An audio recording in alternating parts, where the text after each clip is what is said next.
I'm ready to beat the dragon now, but first I need to find the stronghold. I went to the nether to get some ender pearls. There happens to be a warped forest right next to my portal, so I looked for endermen there. I killed a few endermen and realized that this warped forest is about as small as my ex-girlfriend's ass. Now that's a much bigger warped forest. While killing endermen, I found this bastion. Then I got distracted and went exploring. I found another fortress in a soul sand valley, which would be very useful later. But not yet. I went back to killing endermen until I had a decent amount of pearls.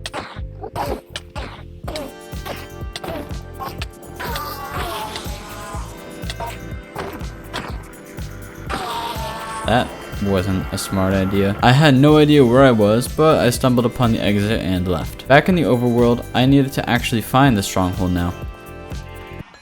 Oh, you've got to be kidding me right now. I found a cool mountain in the distance that I completely ignored and didn't even look at for some reason. Then I found another, even cooler mountain. Then I found yet another mountain which had ice on top of it, which is cool. Even though my first pearl broke at the very beginning, not a single other pearl did, which is nice. I found a mushroom island. It turns out the stronghold was right next to this ocean monument, which sucks for obvious reasons. After a bit of searching, I found it, so I went to the mushroom island to kidnap a mushroom cow and brought it back to the monument for milk. I started digging down and kept digging and digging and digging, and there's bedrock. Turns out the Eye of Ender scammed me, so I resorted to glitches.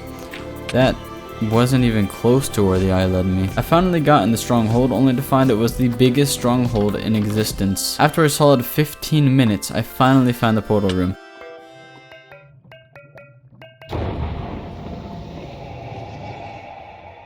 I made another portal to get back and forth from my base easier, and then promptly didn't use it. Instead, I went back up my staircase and walked home through the overworld. The reason for this would become quite clear in a second. I made another nether portal near my base and promptly didn't use it. Instead, I went through my original portal and dug up to the top of the nether. I used an ender pearl to glitch above the ender roof, then made a portal and went through it. Sure enough, it led to my new portal. Then, I made another portal which led me to the stronghold portal. Now I have easy and safe travel to and from the stronghold with no mobs, except for this enderman, which decided to spawn anyway. Before I fight the dragon, I want to get a few things to help out during the fight. Now, I can do water bucket clutches, but I don't trust my ability to do it in hardcore. So, I needed a different way to break my fall. And to do that, I needed to become an insomniac. I created a good bow and made a chest for dragon fight items. I started on strength potions and then decided I wanted to get melons for healing potions. I got to an ocean and found some sunken ships.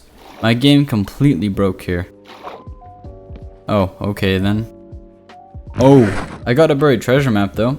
Well, that's disappointing. I guess they just broke treasure maps in 1.19. That's unfortunate. Moving on. I kept sailing the sea, but found that pretty much everything is a mountain. I started seeing cold biomes everywhere with no sign of warm ones, so I gave up and went home. Or at least tried to. It turns out that this spot here crashes my game for some reason. I even tried it a second time. I think now is a good time to back up my world. Moving on. I went around the crash spot and made it back home. I started killing ghast for ghast tears. I expected this to be painful, but it actually didn't take that long. So I got a second one and then went back home. I made some regen potions. I only made 2 splash potions because I thought splash potions had a smaller— oh my god, that is hard to say. I made 2 splash potions because I thought splash potions had a lower time. Turns out it doesn't, so I made a 3rd splash potion. These are my panic potions. I made long lasting but weaker regen potions for normal long-term use as well. After that, I finally finished raising the roof I started it on the first episode. Then I expanded the wall to the nether portal, and I actually remembered to record a time lapse of it for once. I need some ideas for things to put here, so let me know in the comments if you have any. In fact, I haven't even decided on a theme for my base yet. According to the wiki, phantoms spawn after 1 hour or 3 in-game days of no rest. The wiki is lying though, as I meet that requirement and they're not here. I clearly still had time to waste, so I made a bigger sugarcane farm as well. I forgot to record the beginning of it because of course I did, but here it is. While building the farm, phantoms finally spawned and I got the membranes I needed. I finished this floor of the farm and then made some slow fall potions. Finally, I have everything I need for the big fight. I grabbed it all and headed to the stronghold. Look at that mesmerizing portal. Now it's finally time to start the final battle.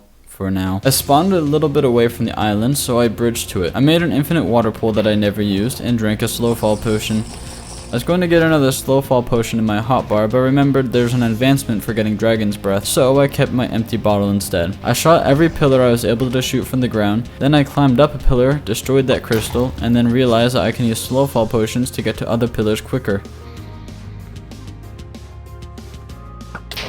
I destroyed the last pillar and saw the dragon was perched. This is when I saw the biggest disadvantage of slow fall potions. It makes you fall slowly. This makes hitting the dragon much more difficult. Then I saw the biggest advantage of slow fall potions. It makes you fall slowly. Now the dragon was flying around with no clear way to attack it without a bow. Luckily though, her attack patterns are about as predictable as my ex-girlfriend's repeated attempts of getting back together with me, so I can just wait for her to perch. Or so I thought. Turns out she decided to switch things up a bit by not perching for half the fight. Just like when my ex-girlfriend switched things up by getting a new boyfriend and telling me she isn't very happy with him. She finally perched, so I started stabbing her. I'm not going to make any comparisons to my ex-girlfriend here. I was able to do a bit of damage, but not as much as I would have liked. After a while, she finally perched again, and I did a good amount of damage to her. I tried to shoot her, keyword try, and then I got into a fight with an enderman.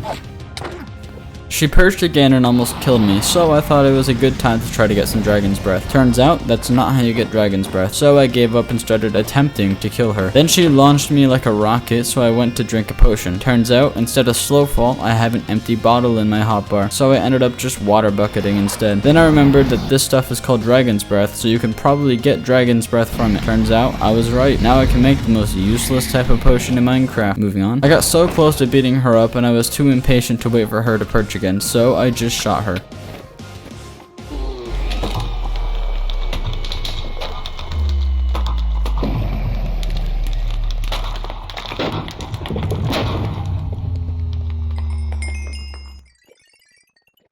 That's a nice amount of XP. Look at that mesmerizing portal. I jumped in the portal to be greeted with some wonderful credits. Yeah, no one cares. I love coming back home after death-defying fights to some nice weather. The next thing I need to do takes more time than I currently have, so instead I decided to make a silk touch pickaxe since I seem to end every video by getting a new pickaxe. But I went above and beyond this time and also got a nice axe and shovel. I might have just beat the game, but this series is far from over.